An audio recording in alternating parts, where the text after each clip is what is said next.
శుక్లాంబరధరం విష్ణుం శశివర్ణం చతుర్భుజం ప్రసన్నవదనం ధ్యాయేత్ సర్వవిఘ్నోపశాంతయే. కాలనేమి విష్ణువుని గెలవదలిచి పోవుట. శ్రీమత్స్యుడు మనువుతో ఇంకనూ ఇట్లు చెప్పెను. కాలనేమి ఆచరించు ఈ విరుద్ధ కర్మాచరణానికి భయపడి అతన్ని సేవించుటకే అతని కొలువుకు పోక అతని వైపు తిరగనైనా తిరగక ఉండినవి 5 తత్వాలు మాత్రం ఉండెను.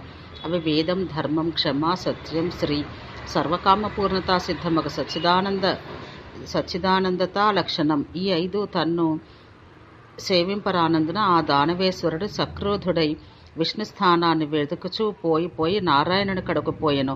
అతనికి అక్కడ నారాయణుడు కనపడెను. అతడు ప్రణవరూపుడగు గరుడుని సర్వ వాక్తత్వ మూలరూపుని అధిష్ఠించి ఉండెను. శంఖచక్ర గదాధరుడు దానవుల వినాశనానికై శుభరూపాయగు గదను తిప్పుచున్నవాడు, సజల మేఘ సమానుడు, మెరుపు వంటి వస్త్రం దాల్చినవాడు, బంగారు రెక్కలు శిఖయు కలిగి కశ్యప వినతాపుత్రుడగు పక్షి అయిన గరుడిని చక్కగా ఆరోహించినవాడు, దైత్య వినాశనానికై నెమ్మదితో కూర్చున్నట్లు కనబడుచు ఎవరిని కలవరపరచక అలవి కాక రణరంగమందు ఉన్న విష్ణుని ఉద్దేశించి సర్వతత్వములను తనవశం చేసుకోవాలని లుబ్ధమానసుడగు ఆ దానవుడు ఇట్లు పలికెను. మా పూర్వులకు ప్రాణనాశకుడగు శత్రువు ఇతడే. సముద్రమునందు వసించు అసురులను మధుని కైటభుని కూడా చంపినవాడు ఇతడే. మా దానవులకు అనుచరులవి కానిదై మూర్తిభవించిన కలహం ఇతడే. ఇతని మూలాన్నే మాకు సదా దేవతలతోడు యుద్ధాలు సంభవిస్తున్నాయి అని మా వారు చెబుతున్నారు. ఇతనిచే యుద్ధములందు దానవులు అనేకులు హతులైరి. ఇతడు స్త్రీల విషయాన్ని, బాలుర విషయాన్ని దయలేక ఆ స్త్రీల భర్తలను చంపెను, ఆ బాలుర తండ్రులను చంపెను. కానీ ఆ తప్పుకై సిగ్గుపడటలేదు. ఇతడే దానవనారుల పాపటలు తొలగించినవాడు. దేవతలకు విష్ణువును, స్వర్గవాసులకు వైకుంఠుడును ఇతడే. నాగుల్లో అనంతుడు, శ్రేష్ఠుడు, సర్వజీవ జ్ఞాన కర్మాత్మకములకు జలములందు నిద్రించువాడు, స్వయంభూ బ్రహ్మకు కూడా మొదటివాడు ఇతడే. మా చేతుల్లో వ్యధపరచబడిన మనసులు గల దేవతలకు రక్షకుడు ఇతడే. ఇతని క్రోధానికి పాత్రుడయ్యే హిరణ్యకశిపుడు చంపబడెను. మహర్షులచే ప్రాతర్ మధ్యాహ్న సాయం సవనములందు 3 విధాలుగా హవనం చేయబడ్డ అద్యంను వారు గ్రహించి అనుభవించగలుగుతున్నారు. దేవశత్రువులకు అందరికీ మరణహేతుభూతుడు ఇతడిది కదా. దేవతల నిమిత్తమై యుద్ధములందు ప్రాణత్యాగానికై సిద్ధపడి సూర్య సమాన తేజోవంతమగు చక్రం ప్రయోగించేవాడు ఇతడే కదా. దైత్యులకు కాలయముడై ఉండు కాలాత్మకుడు ఇతడే కదా. ఈ కేశవుడు గడిచిన కాలమున చేసిన తన పనులకు ఫలం అనుభవించను లెమ్ము. నా అదృష్టం కొద్దీ ఈ విష్ణువు ఇప్పుడు నా ఎదుట ఉన్నాడు. ఇప్పుడు నా భుజముల నడుమ నలిగిపోయి ఇతడే నన్నే నమస్కరించును. నా అదృష్ట వసాన ఇప్పుడు యుద్ధాన దానవ భయావహుడగు ఈ నారాయణుని చంపి నా పూర్వులకు పూజ జరిపెదను. తర్వాత శీఘ్రంగా సురగణాలను చంపెదను. మాకు పరజాతి వారగు దేవతల పక్షమవలంబించే ఇతడు దానవులను యుద్ధంను బాధ పెడుతున్నాడు. ఇతడు అనంతుడుగా పూర్వము ఉండుచునే తన నాభియందు జన్మించిన పద్మం వల్ల పద్మనాభుడను ప్రసిద్ధి నొంది ఆ సమయమందే ఘోరమగు ఏకార్ణవమున మధుకైటపులను సంహరించెను. పూర్వం సగము నరుడుగా సగం సింహంగా 2 విధములకు దేహం ధరించి మా తండ్రియగు హిరణ్యకశిపుని సంహరించెను. దేవతలని అగ్నికి ఆరణియగు అదితి ఇతన్ని తన శుభగర్భంగా ధరించి కన్నెను. అప్పుడతడు 3 అడుగులతో ముందునకు అడుగులు వేయిచు తానొక్కడే 3 లోకాలను హరించెను. మరల ఇప్పుడు కూడా ఈ తారకామయ సంగ్రామం తటస్థించింది. దీనిలో ఇతడు నాతో తారసిల్లుచున్నాడు. ఇప్పుడు ఈ దేవుడు నశించి తీరును. ఇట్లా రణరంగమందు నారాయణుని సాట్లేని అనరాని మాటలతో బహువిధాలుగా అతనితో యుద్ధం చేయుటకు ఇష్టపడెను. ఆ సురేంద్రుడు తను తిట్టుచున్నను. ఆ గదాధరుడు కోపించలేదు. మహాక్షమాబలంతో కూడి చిరునవ్వుతో ఇట్లు పలికెను. దైత్య, దర్పంతో కూడిన బలం అల్పమైనది. ఆ క్రోధంచే క్షమచే సిద్ధించిన బలం స్థిరమైనది. నీవు క్షమను విడిచి మాట్లాడుచున్నావు కావున నీ దర్పం వల్ల కలిగిన దోషాలతో నీవు తప్పక చత్తువు. నీవు ధీరుడవు కావని నాకు తోస్తున్నది. నీవా గల్భము, నీ వాగ్బలం పనికి మాలింది. దైత్య, నీవును నీ పూర్వ మార్గాన్ని అనుసరించవద్దువని నాకు కనబడుతున్నది. ప్రజాపతి ఏర్పరిచిన ధర్మసేతువును భేదించిన వాడెవ్వడు శుభం పొందును. దేవతల ప్రవృత్తులనే భంగపరుస్తున్న నిన్నిప్పుడే చంపుదును. దేవతలను వారి వారి స్థానములందు నిలుపుదును. శ్రీవత్సధారియగు విష్ణువు ఆ రణరంగమంది ఇట్లు పలుకుచుండగానే దానవుడు క్రోధంతో నవ్వెను. తన అన్ని హస్తములతోనూ ఆయుధాలు గ్రహించెను. వాడు సాయుధులకు తన భుజములను పైకెత్తి క్రోధంతో రెండింతలుగా కండ్లెర్ర చేయించి విష్ణుని రమ్మనకు మయ తారాది దానవులు తమ తమ సర్వాయుధాలతో ఉద్యుక్తులై కొట్టుచున్నను కదలని కొండవలే విష్ణువు చలించకుండను. కాలనేమి మహాసురుడు గరుడునిపై తలపడి తన పూర్ణ బలంతో ఘోరమును మండుచున్నదియు పెద్దదియు అగు గదను భుజములతో ఎత్తి క్రుద్ధుడగుచు గరుడునిపై విడిచెను. దైత్యుని ఈ పని నారాయణునికి ఆశ్చర్యం కలిగించెను. గరుడుని తలపై ఆ గద పడగానే అతడు బాధను పొందుటయు తన శరీరం కూడా గాయపడుటయు చూచుకుని వైకుంఠుడు క్రోధరక్తలోచనుడై చక్రం పూనెను. గరుడు ఉత్సాహంను వృద్ధి నందగా అతనితో పాటు ఆ ప్రభుడు తాను వృద్ధి నందను. అతని భుజములు దశ దిశలా నిండా వ్యాపించుచు వృద్ధి నందను. ప్రదేశలను దిశలను భూమి అంతరిక్షాలను కూడా కేశవుడు తన మూర్తితో నింపివేశను. మరల ఒక మారు లోకములను తన తేజస్సుతో ఆక్రమింపగోరువాడు వలె అతడు వృద్ధి నందను. అసురేంద్రుల భయపెట్టుటకై వర్ధిల్లుచున్న మధుసూదనుని చూసి అంతరిక్షం నుండి ఋషులు గంధర్వులు అతన్ని స్తుతించిరి. శ్రీధరుడు గదాధరుడు ఒక నారాయణుడు తన పాదాలతో భూమిని ఆక్రమించి బాహువులతో దిక్కులాక్రమించి సూర్యకిరణ తేజోవంతములను 1000 అరుల కలదియు శత్రునాశకమును దీప్తాగ్ని సమానము ఘోరమును అయిన చూచుటకు ఇంపుగొలుపు చుండుట చే సుదర్శనం అను పేరు కలదియు తన అంచులందు బంగారు రేణువుల పూత కలదియు నాభియందు వజ్రం కలదియు భయజనకమును దానవుల నుండి కలిగిన మేధస్సు మెదడు కాదు ఎముకలు మజ్జ రక్తం వీటితో తడిసింది ఆయుధాల్లో సాటిలేంది వాడియగు అంచులతో ఏర్పడిన మండలాకారం కలది పూలదండల మాలికలతో వ్యాప్తంను సంకల్పానుసారం పోవున్నదియు కామరూపంను స్వయంభూ బ్రహ్మ స్వయంగా సృష్టించినది సర్వదేశ శత్రువులకు భయప్రదమును మహర్షుల రోషమును ప్రవేశించినదియు సర్వదా దేవదానవ యుద్ధంలందు విజృంభించినదియు తను విసరినంత మాత్రము స్థావర చరభూతములకు బుద్ధి మోహం కలిగించినదియో మహాయుద్ధాలకు మాంసాహారి ప్రాణులకు భూతములకు తృప్తి కలిగించినది సాటిలేని పనులు నెరవేర్చినది సూర్య సమాన వర్చస్సాలియు అగు చక్రం నెత్తి తన తేజంతోనే భయంకరములను అగ్నితో నిండినవై మండుచున్నట్లు అట్టహాసం చేయుచున్నవయో అగు దానవుని 100 ముఖములను శిరములను నరికెను.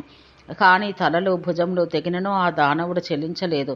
కొమ్మలు తెగిన చెట్టు వలె వాని మొండెమట్లే ఉండెను. అంతటా గరుడు వాయు సమాన వేగంతో వచ్చి తన మహాపక్షములను విప్పి వచ్చి తన పక్షంతో కాలనేమిని పడగొట్టెను. బాహువులను ముఖములను లేని వాని శరీరమును అప్పుడు అంతరిక్షమును విడిచి భూతరమును కలవరపెట్టుచు నిలబడెను. ఆ దైత్యుడు పడగానే దేవతలు ఋషులు సాధు సాధు అనుచు ఒక్కొమ్మడిగా వైకుంఠుని తమ వాక్కులతో పొగడి పూజించిరి. అంతవరకు యుద్ధాను తమ తమ పరాక్రమం చూపిన దైత్యులందరూ నారాయణుని బాహువులు తమపై క్రమ్ముకొనగా రణమున కదలనైకా లేకపోయిరి. విష్ణువు కొందరిని జుట్టుపట్టి మరికొందరిని చెవులు పట్టి బాధించెను. ఒకడి ముఖమును నరికెను, ఇంకొకరి నడుము పట్టివేశను. ఇట్లు వారందరూ చక్రంతోనూ గదతోనూ నిర్దగ్ధులై బలం తరిగి ప్రాణములు పోయి గగనం నుండి తమ దేహములు జారిపోగా ధరణి తలంపై పడరి. ఇట్లా దైత్యులందరూ హతులు కాగా గదాధరుడకు పురుషోత్తముడు ఇంద్రప్రీతి కలిగించి కృతకృత్యుడై రణరంగాన నిలిచెను. ఇట్లా ఆ తారకామయమున యుద్ధం ముగియగానే లోకపితామహుడు బ్రహ్మర్షి గంధర్వ అప్సరోగణములతో కూడా అచటికి వచ్చెను. అతడు ఆ దేవదేవుడకు హరిని నుతించుచు ఈ వాక్యం పలికెను. దేవా, ఈ దానవ వధతో నీవు మహాకార్యం నెరవేర్చితివి. దేవతల హృదయం నుండి శల్యం పెకిలించినట్లయింది. మేము సంతసించితిమి. నీవు చంపిన ఈ కాలనేమిని చంపగలవాడు నీవు తప్ప మరి ఎవ్వరూ లేరు.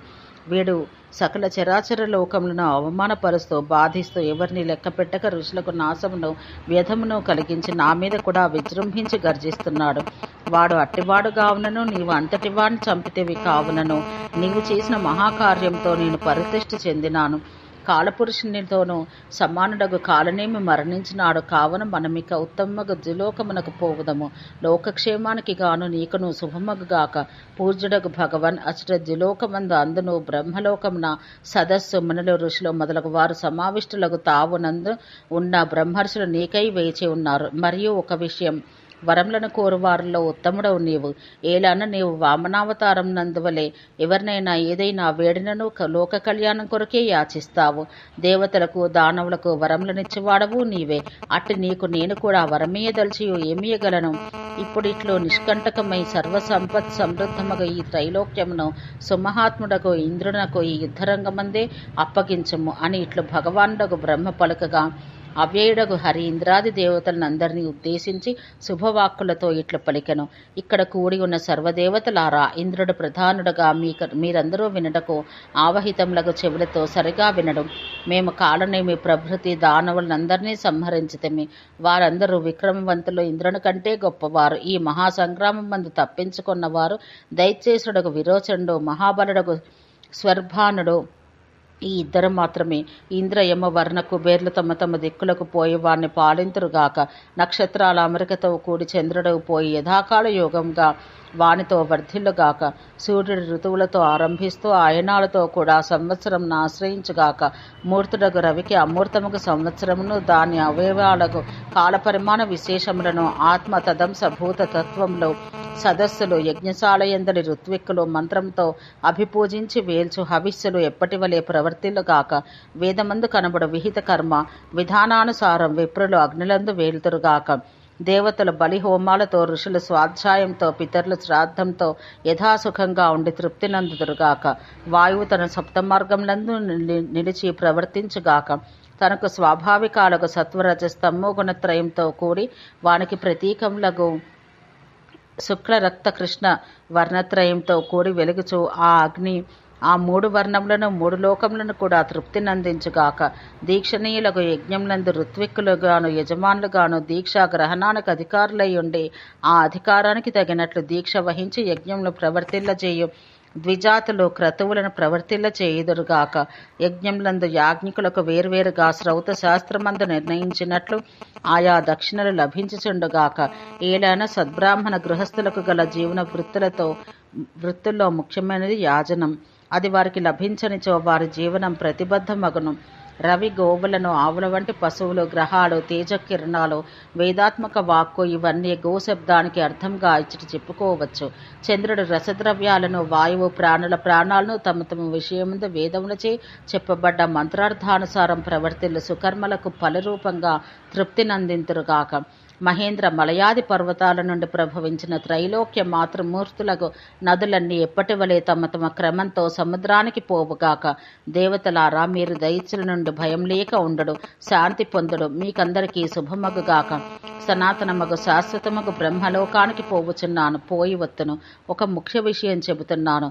స్వగృహమందే కానిండు, స్వర్గలోకమందే కానిండు, విశేషించి సంగ్రామ రంగమందే కానిండు మాకు ఏమి లెమ్మను నమ్మికతో ఉండకూడదు. ఏలైనా దానవు ఎల్లప్పుడూ క్షుద్ర స్వభావులుగా ఉంటారు. అవకాశం దొరికినప్పుడెల్లా అవకాశం లభించిన ప్రతి ఒక్క చోట దెబ్బతీయుదురు.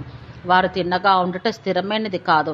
మీరందరూ సౌమ్యులు, రుజుభావులు. అట్లే మీకు ఆర్జవం అనగా కపటం లేని వర్తనం, ధనం అని ఇట్లు దేవతలతో పలికి మహాయసుడు సత్య పరాక్రముడు ఒక విష్ణువు బ్రహ్మతో కూడి బ్రహ్మలోకానికి పోయెను. దానవులకు విష్ణువుకు జరిగిన తారకామయమున సంగ్రామమందు జరిగిన ఆశ్చర్యమిది. నీవు నన్ను అడిగిన విషయం నీకు ఇట్లు తెలిపితిని. ఓం శాంతి శాంతి శాంతి.